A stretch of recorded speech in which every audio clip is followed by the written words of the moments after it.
ऐ हमारे रब, हम लोग नहीं, हमारे आबा अजदाद शिर्क करते थे, इस वजह से हम भी उनके बाद ये करने लग गए। फरमाए जी नहीं, नो एक्सक्यूज, कोई बात नहीं सुनी जाएगी आपकी। क्या आपके पास अकल नहीं थी? क्या आपके पास शऊर नहीं था?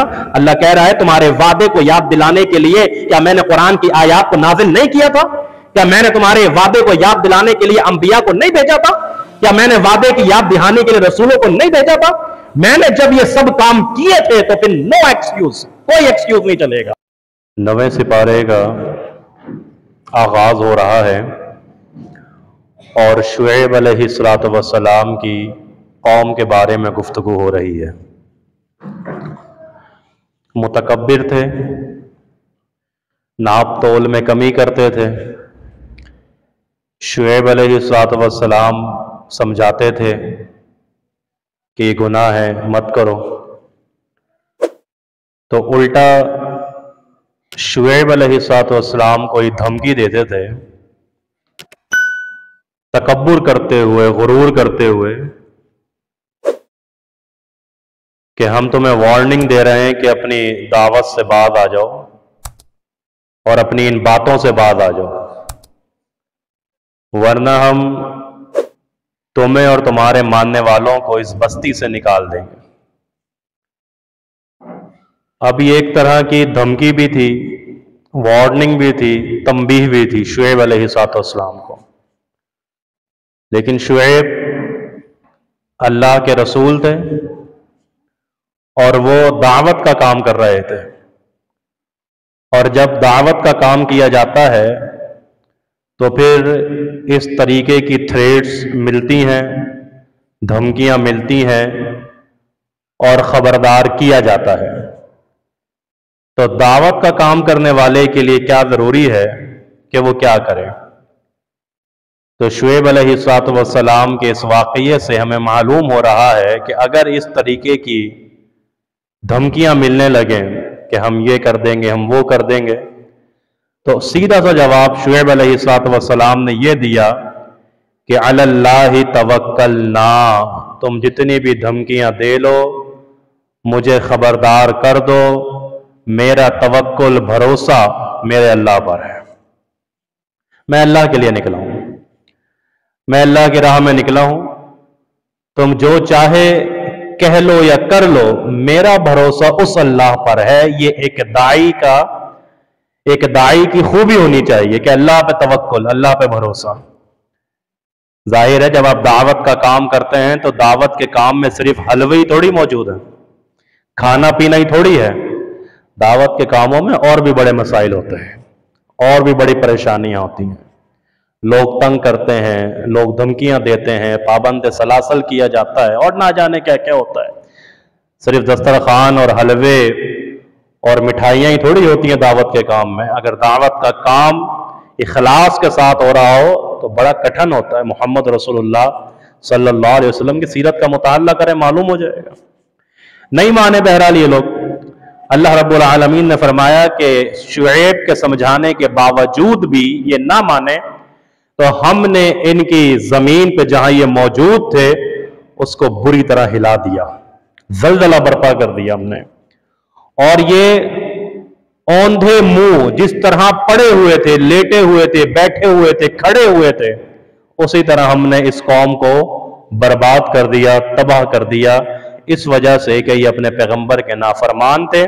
पैगंबर के समझाने के बावजूद ये समझ नहीं रहे थे, मासियत के काम से बाज नहीं आ रहे थे।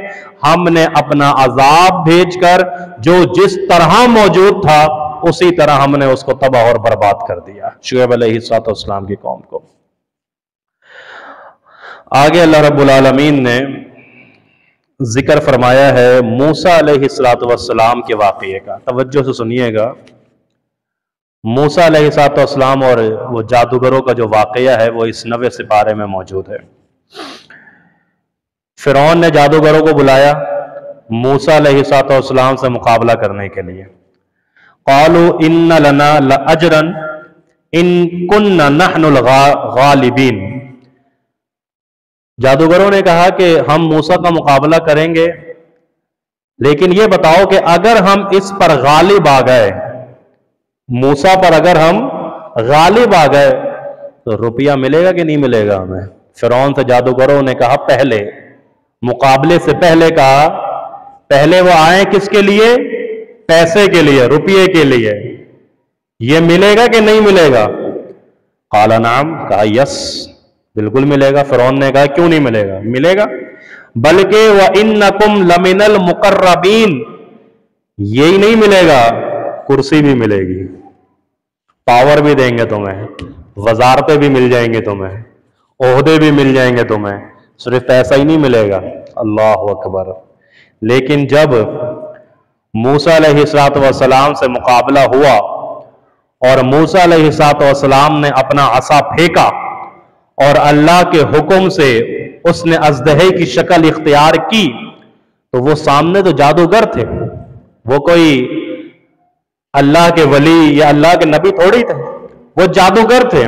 वो समझ गए कि हम तो जादूगर हैं, लेकिन मूसा जो है ना, ये जादू नहीं है, ये जो कर रहा है ना, ये जादू नहीं है। वो हकीकत समझ गए, फौरन समझ गए। और हकीकत के फौरन समझ लेने के बाद करने वाला काम क्या होता है? अगर हक आपकी समझ में आ गया ना कि हक ये है और बातिल ये है, तो मैंने पहले भी कहा था कि बीच का कोई रास्ता नहीं होता। कुफर होता है या ईमान होता है, हक होता है या फिर बातिल होता है, बीच का कोई रास्ता या खामोशी कोई चीज नहीं होती। अगर आप हक समझ गए हैं, हक का साथ दीजिए, और अगर आप हक को हक नहीं समझ रहे तो फिर कहिए कि मैं बातिल के साथ हूं। तो जैसे ही उन्होंने देखा कि यह तो वाकई हक है, सच है, क्या कहने लगे? फौरन कहने लगे कि हम क़ालू आमन्ना बिरब्बिल आलमीन, जादूगर कहने लगे कि हम रब्बुल आलमीन पर ईमान ले आए। फौरन हक को देखकर, हक को जानकर, बगैर किसी ताखीर के जादूगर क्या कहने लगे कि हम ईमान ले आए। और आगे फरमाए कि रब्बि मूसा व हारून, रब्बि मूसा व हारून, वो रब नहीं जो अपने आप को कहता है कि अना रब्बुकुमुल आला। फिरौन रब नहीं, क्योंकि वो भी अपने आप को रब कहता था कि मैं भी रब हूं, मैं भी रब्बुल आलमीन हूं, मैं रब्बुकुमुल आला हूं। लेकिन आगे जादूगरों ने कहा, हम इस रब की बात नहीं कर रहे जो अपने आप को कह रहा है, बल्कि रब्बि मूसा व हारून, हम मूसा और हारून के रब पर ईमान लेकर आए, हम मूसा और हारून के रब पर ईमान लेकर आए। देखिए, हक जब तक समझ में नहीं आया था, बात हो रही थी पैसों की, बात हो रही थी ओहदों की, वजारतों की। लेकिन जब हक समझ में आ गया कि हक ये है, सच ये है, तो फौरन वो ओहदा, वो पैसा, वो लालच जो सीने में मौजूद था, निकाल फेंका कि अगर हमने इस हक का साथ नहीं दिया तो ना जाने हमारे साथ क्या सलूक होगा। और फिर क्या हुआ उनके साथ? फिर क्या हुआ कि वो सब्र भी करने लगे और वो उस चीज पर इस्तिकामत भी दिखाने लगे कि हम तो इसी के रब पर ईमान लाने वाले हैं, हम तुझे रब्बुल आला नहीं कह सकते। सूली पर चढ़ा दिया उसने, फांसी दे दी फिरौन ने उसको, उन जादूगरों को। बिल आखिर ये जो पैसे के लिए आए थे, लेकिन अल्लाह रब्बुल आलमीन के लिए कुर्बान हो गए। जो इस वजारत और कुर्सी के लिए आए थे, लेकिन अल्लाह ने ऐसी हिदायत उस्मा अता फरमा दी कि उसी अल्लाह की राह पे अपनी जानों को कुर्बान कर दिया उन लोगों ने। तो बात यह है, नुक्ता यह है, समझ में यह आया, या तो इधर आओ हक पर या फिर बातिल के साथ रहो, बीच का कोई रास्ता, खामोशी कोई शय नहीं होती है। इसकी दूसरी मिसाल भी, इसी नुक्ते की दूसरी मिसाल भी इसी सिपारे में मौजूद है। और वो कौन सी मिसाल है? वो हफ्ते के दिन वाली मिसाल, कि एक दिन खास कर दो अल्लाह के लिए, सैटरडे, हफ्ते का दिन, शिकार नहीं करना आपने मछलियों का, मछलियों का शिकार। पूरी मईशत का दारो मिदार उस कौम का मछलियों के ऊपर है, और कह दिया गया कि मछली का शिकार हफ्ते के दिन आपने नहीं करना। अब हफ्ते के दिन ही अल्लाह की आजमाइश है, अल्लाह ने आजमाइश में डाल दिया। हफ्ते के दिन ही देख रहे हैं कि मछलियां उमड़ उमड़ कर आ रही हैं, बाकी दिनों में उतनी ज्यादा नहीं आ रही। उनके लिए दाना फेंकना शुरू कर दिया। एक ग्रुप बना और उस ग्रुप ने उन मछलियों के लिए दाना फेंकना शुरू किया और गड्ढे बना दिए। अब वो जो दाने के लिए मछलियां आती, उस गड्ढे में फंस जाती, उस गड्ढे में वो जमा हो जाती। जब वो उस गड्ढे में जमा होती, हफ्ते के दिन तो नहीं, फिर वो इतवार के दिन उसका शिकार कर लिया करते थे। तो एक ग्रुप ने कहा, अरे क्या कर रहे हो, ये तो अल्लाह की सारी नाफरमानी है, खुल्लम खुल्ला नाफरमानी है। अल्लाह कह रहा है कि हफ्ते के दिन शिकार नहीं करना, तुम लोग ये क्या कौन शिकार कर रहा है? हमने कब शिकार किया?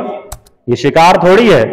फरमाया कि ये तुम हीला तो कर रहे हो ना, बहाना तो बना रहे हो ना। अगर वो दाना लेने आ रही हैं, अब जब उनको वापसी का रास्ता नहीं मिल रहा, ये वापसी का रास्ता बंद करने वाले कौन है? तुम ही लोग तो हो ना। ये अगर तुम ये वापसी का रास्ता बंद ना करो तो ये वापस चले जाए, लेकिन तुमने गढ़े बना के उनके वापसी के रास्ते को रोक दिया, तो ये तो हीला, ये नाफरमानी है अल्लाह रब्बुल आलमीन की। और हीला इस्लाम में यकीनन जायज नहीं है।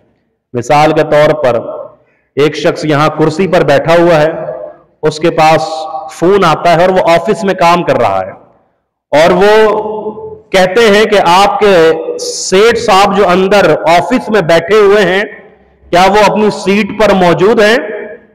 तो सेठ साहब सीट से मौजूद है, सेठ साहब मौजूद हैं, लेकिन वो सीट से उठकर ये कहता है खामोशी से कि इनको कह दो मैं सीट पे नहीं हूं, इनसे कह दो, जिनका फोन आया है इनसे कह दो कि मैं सीट पर खड़े हो गए, और ये समझ रहे हैं कि मैं झूठा नहीं हुआ। झूठे तो नहीं हुए आप, लेकिन ये हीला हो गया और ये जायज नहीं है। सीट पे नहीं है जी, सेठ साहब सीट पे नहीं है, सर सीट पे नहीं है, सीट से उठ के खड़े होकर कहने लगे मैं सीट पे नहीं। तो कहा ये तो नाफरमानी हुई ना, ये झूठी तो हुआ, और क्या हुआ? तो तुम उनके जाने का रास्ता बंद कर रहे हो और कह रहे हो कि हम शिकार नहीं कर रहे, तो तुम तो ये गलत ही कर रहे हो ना, गुनाह का काम है ना। और एक ग्रुप था जिसने खामोशी इख्तियार की, कुछ नहीं कहा। एक ने कहा तुम गुमराह हो, और एक गलती कर रहा है, नाफरमानी कर रहा है। अल्लाह रब्बुल आलमीन ने फरमाया कि जिन्होंने उनको तंबीह की, जिन्होंने उनको तंबीह की, खबरदार किया कि तुम ऐसा नहीं करो, हमने उन पर अपना अजाब नाजिल नहीं किया, लेकिन जिन्होंने नाफरमानी की और खुल्लम खुल्ला की, हमने उनको बंदरों की शक्ल में तब्दील कर दिया। अल्लाह अकबर।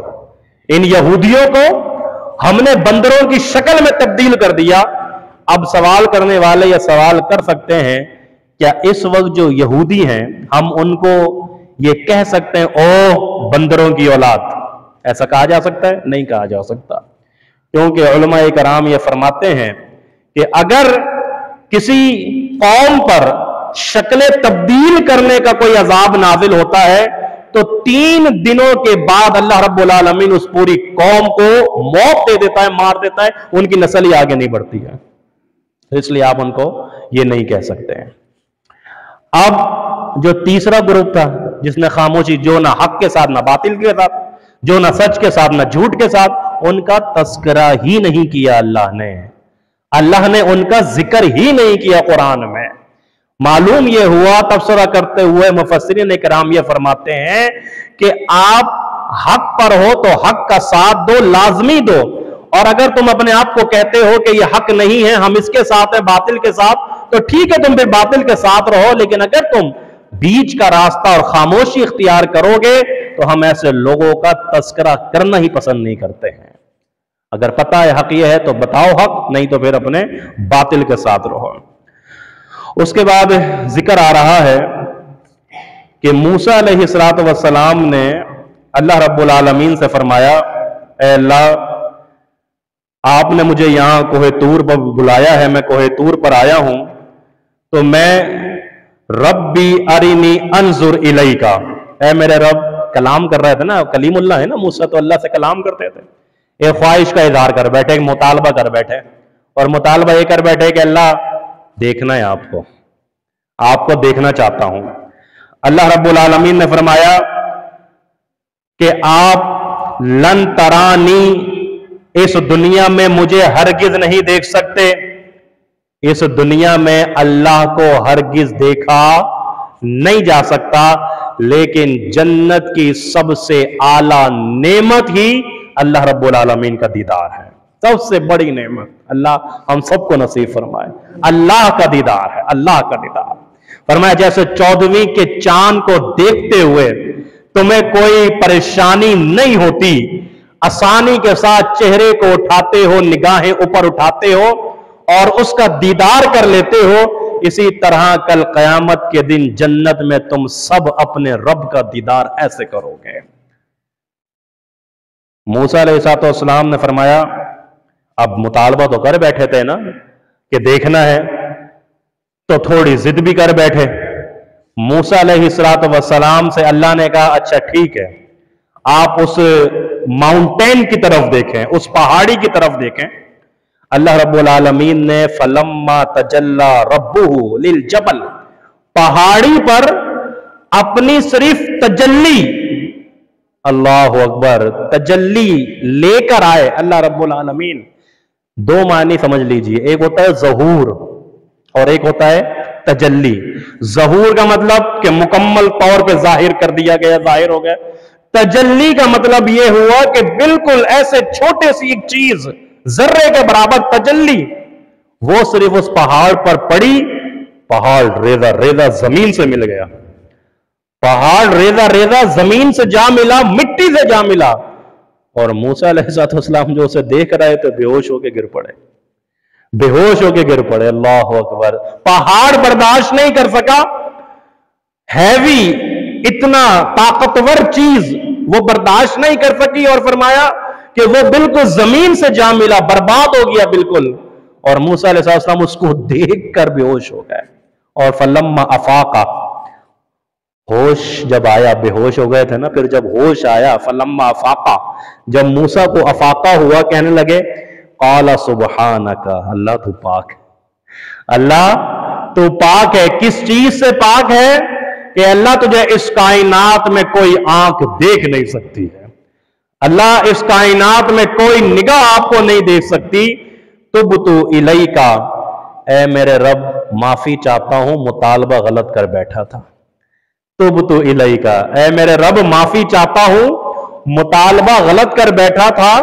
व अना अव्वलुल मुमिनीन, और अल्लाह रब्बुल आलमीन फरमा रहे हैं कि मूसा ने कहा कि मैं सबसे पहले ईमान लाने वाला हूं, सबसे पहले इस चीज पर ईमान लाने वाला हूं कि इस कायनात में, रोए जमीन पर आपको कोई निगाह नहीं देख सकती। इस चीज पर मैं सबसे पहले ईमान लाने वाला हूं।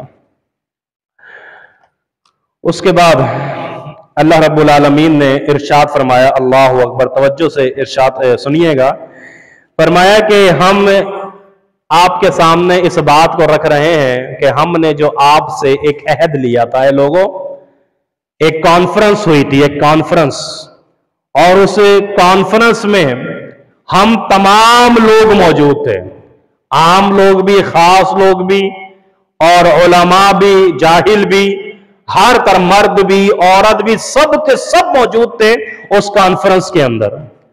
अल्लाह रब्बुल आलमीन उस कॉन्फ्रेंस के खतीब थे, और उन्होंने ये इरशाद फरमाया था कि अलस्तु बिरब्बिकुम, ऐ सारी जमी कायनात के लोगों, फरमाया कि हमने आदम को बनाया, आदम की पीठ पर हमने हाथ फेरा, और उससे कयामत तक आने वाले जितनी उसकी नस्लें थी, उन सबको हमने निकाला, और फिर उनकी जो नस्लें आने वाली थी, उन सबको हमने निकाला। पूरी जमी कायनात को हमने एक मैदान में जमा कर दिया। और ये अल्लाह कादिर है, अल्लाह इतनी कुदरत वाला है कि वो ऐसा करने पर कादिर है कि सारी कायनात के लोगों को एक मैदान में जमा कर दिया। आपको मालूम है कि जब इंसान, एक शौहर अपनी बीवी के साथ अज़दवाजी ताल्लुक कायम करता है, और जो मादा मनविया खारिज होती है, डॉक्टर्स कहते हैं, मेडिकल फील्ड के लोग बताते हैं कि उसकी जो तादाद होती है, क्वांटिटी होती है, वो 1 ml से लेके 3 ml या 1 ml से लेके कम से कम 4 या 5 ml तक होती है। और हर ml में, 1 ml में फरमाया कि 100 मिलियन एक्टिव जर्म्स होते हैं, 100 मिलियन एक्टिव जर्म्स होते हैं, एक्टिव जरासीम होते हैं 100 मिलियन 1 ml में। तो वो मेरा रब के जो 4 ml में या 3 ml में 30 करोड़ लोगों को लेकर आ जाए, 30 करोड़ इंसानों को लेकर आ जाए, तो उसके लिए कौन सा मुश्किल है कि वो एक मैदान में पूरी कायनात को जमा कर दे। ये कुदरत है अल्लाह की। और कीजिए, और करा करें। और मैं अलस्तु बिरब्बिकुम, उन पूरे लोगों से, जमी कायनात से पूछा अल्लाह ने, क्या इस बात की गवाही देते हो कि मैं तुम्हारा रब हूं? मैं तुम्हारा रब हूं, मैं तुम्हारा पालने वाला हूं, मैं तुम्हारा पालननिहार हूं। और मैंने शुरू में बताया था अल्हम्दुलिल्लाह रब्बिल आलमीन की तफसील में कि रब किसे कहा जाता है। रब उसे कहा जाता है कि किस जगह पर किस बंदे को या किस चीज की कितनी जरूरत है वो अल्लाह उसको प्रोवाइड कर दे, इसको रब कहते हैं। कि किसी मुकाम पर किसी बंदे को किस चीज की कितनी जरूरत है, कितनी मिकदार में जरूरत है, वो उसको मुहैया कर दी जाए। फरमाया क्या कहते हैं उसको? उसको रब कहते हैं। क्या कहते हो? अलस्तु बिरब्बिकुम क़ालू बला, हम सब ने कहा था क्यों नहीं। हम सब इकरार कर कर आए हुए हैं। आज अगर अल्लाह के सामने सरबसजूद नहीं है लोग, या गैरुल्लाह के दर पे सजदा कर रहे हैं, वो वादा वफा नहीं कर रहे अपने रब से, वो बेवफा हैं, वो बेवफा हैं। अल्लाह से कहकर आए थे कि अल्लाह तू हमारा रब है, अल्लाह से कहकर आए थे कि अल्लाह हम तेरे ही आगे झुकेंगे, तेरे ही आगे सरेंडर करेंगे। लेकिन ये इतना बेवफा हो गया, इतना बेवफा हो गया कि अपने रब को छोड़कर ये गैरुल्लाह की पुजारी पूजा करने लग गया। फरमाया ये बेवफा है, ये हमारा वफादार नहीं है, ये हमारा वफादार नहीं। अल्लाह रब्बुल आलमीन ने फिर फरिश्तों से कहा था, मेरे फरिश्तों गवाह हो जाओ, देखो ये लोग इस चीज का इकरार कर रहे हैं, इजहार कर रहे हैं कि मैं इनका रब हूं।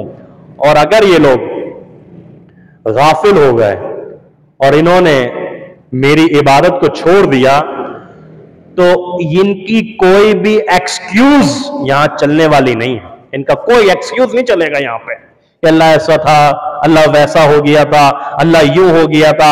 हम तक़ूलु इन्नमा अशरक आबाउना, ऐ हमारे रब, हम लोग नहीं, हमारे आबा अजदाद शिर्क करते थे, इस वजह से हम भी उनके बाद ये करने लग गए। फरमाया जी नहीं, नो एक्सक्यूज, कोई बात नहीं सुनी जाएगी आपकी। क्या आपके पास अकल नहीं थी? क्या आपके पास शऊर नहीं था? अल्लाह कह रहा है तुम्हारे वादे को याद दिलाने के लिए क्या मैंने कुरान की आयत को नाजिल नहीं किया था? क्या मैंने तुम्हारे वादे को याद दिलाने के लिए अंबिया को नहीं भेजा था? क्या मैंने वादे की याद दिलाने के लिए रसूलों को नहीं भेजा था? मैंने जब ये सब काम किए थे तो फिर नो एक्सक्यूज, कोई एक्सक्यूज नहीं चलेगा, कोई ऐसी बात नहीं चलेगी कि जिससे तुम ये सोचो कि मुझे रहम आ जाए और मैं तुम्हें माफ कर दूं। जी नहीं, मुशरिक के ऊपर हमने जन्नत को हराम कर दिया है, तो अपने वादे की पासदारी करो। उसके बाद अल्लाह रब्बुल आलमीन ये भी इरशाद फरमा रहा है कि अपने रब को तजर्रो, एक है दुआ, दुआ करते हैं ना, हमारे रब हमारे पर रहमत नाजिल फरमाए, हमारे रब बरकत दे दे, ये दुआ है ना, दुआ। दुआ में तजर्रो क्या चीज है? तजर्रो, इसको समझ लीजिए, बहुत अहम चीज है, काम आएगी। रमजान की रातों में मांगेंगे ना, बड़ी काम आएगी। तजर्रो, इसका जो मतलब निकलता है ना अरबी तर्जुमे में, यानी आप इसकी अरबी कर रहे हैं, उसका जो तर्जुमा है, बकरी का जो थन होता है ना, उसको कहा जाता है ये। और मिसाल देकर उलमाए कराम समझा रहे हैं, तवज्जो से समाअत फरमाए। कह रहे हैं कि एक बकरी का बच्चा है, आप देखते हैं बकरी का बच्चा खेल रहा है, कूद रहा है, भाग रहा है, दौड़ रहा है, हाथ में भी नहीं आता, इतना तेज भागता दौड़ता है। हारी साहब को पता होगा कितना तेज भागता दौड़ता है बकरी का बच्चा। वो बकरी का बच्चा, लेकिन जब उसको भूख लगती है तो वो आवाज निकालता है, वो आवाज निकालता है। और आवाज क्या निकालता है, क्यों निकालता है? अपनी माँ को ढूंढता है, माँ कहाँ है? भूख लग गई ना, अब भूख लग रही है, माँ कहाँ है? तो वो जो आवाजें निकालता है बकरी का बच्चा, तो माँ भी उसको आवाज देकर कहती है मैं ये रही, आजा मेरे पास, मैं ये रही, आजा। वो भी जवाब देती है ना, माँ तो माँ है ना। अल्लाह अकबर। वो जब उस तक पहुंचता है तो भूखा है, वो उसके थन को अपने मुंह में लेकर सक करता है, दूध पीता है, भूखा है। अब सुने तजर्रो, कहते हैं कि वो कभी अपने चेहरे को, अपने मुंह को बकरी का बच्चा ऊपर करता है, कभी नीचे खींचता है, फिर कभी ऊपर करता है, फिर कभी नीचे खींचता है। क्यों ये कर रहा है? फरमाया ये बेकरारी दिखा रहा है अपनी, ये बेकरार है। ये बेकरार और बेचैन है अपना पेट भरने के लिए। फरमाया इस तरह अल्लाह से दुआ मांगो कि बेचैनी और बेकरारी तुम्हारे जिस्म से नजर आ रही हो कि अल्लाह कब तू मेरी दुआओं को कबूल कर लेगा। अल्लाह अकबर, अल्लाह कब तू मेरी दुआ, ऐसी बेचैनी, ऐसी बेकरारी। और एक और जुमला ऐड कर लें इसमें कि जिल्लत के साथ अल्लाह से मांगा करें, अपने आप को जलील तसव्वुर कर लें। अल्लाह कहता है तुम जलील होकर मुझसे मांगो, मैं तुम्हें अजीज बना दूंगा, मैं तुम्हें अजीज बना दूंगा। उसके बाद सूरह अल-अनफाल शुरू होती है और सूरह अल-अनफाल में ग़ज़वा बदर का जिक्र भी है, मोमिनीन के कुछ औसाफ भी हैं, सिफ़तें भी हैं। तो कल हम ऐसा करेंगे कि सूरह अल-अनफाल से ही इंशाअल्लाह यहाँ से शुरू करेंगे, और क्योंकि 2-4 सफ़े ही हैं और उसके बाद फिर हम 10वें सिपारे को भी इंशाअल्लाह कल ही निपटा देंगे। तो अल्लाह से क्योंकि वक्त ज़्यादा हो जाता है और मैं अगर कुछ ज़्यादा बातें कर लूँ तो जो कुछ पॉइंट ऐसे बुनियादी होते हैं मैं समझता हूँ कि जिसको हमें याद रखना चाहिए, शायद वो दिमाग से निकल जाते हों। तो अल्लाह से दुआ है कि अल्लाह रब्बुल आलमीन हमें अमल करने की तौफीक अता फरमाए, हम सब का खात्मा ईमान पे फरमाए और हमें ज़्यादा से ज़्यादा इस माह में दुआएं मांगने की तौफीक अता फरमाए। जज़ाकुमुल्लाह खैर, वस्सलामु अलैकुम वरहमतुल्लाहि वबरकातुहू।